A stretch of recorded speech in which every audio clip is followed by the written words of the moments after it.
Haz-Mat suits in cleaning, due diligence or scaremongering. Cleaning operatives in full whole-body PPE has become a familiar sight in 2020, but are there occasions where we should question its use? We asked representatives from the commercial cleaning sector what they think.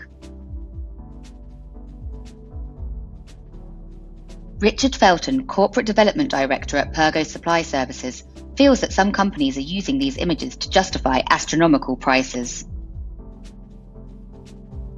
He explained, PPE is obviously required where the operative is dealing with dangerous substances.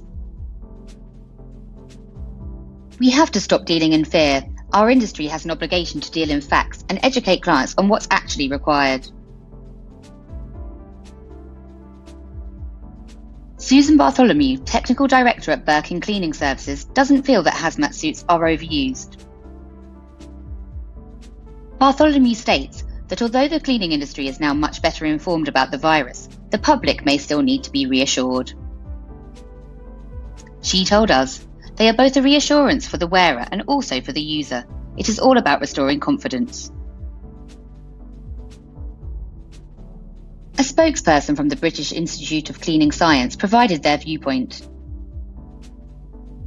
The use of hazmat suits should only be considered the norm in environments where there is a confirmed biohazard case. It should not be part of everyday PPE, as this is not a requirement, and any overuse of PPE could potentially lead to product shortages, which could impact on service users where it is a requirement. Our COVID-19 section is packed with more articles on the response to the pandemic. Read more at TWinFM.com.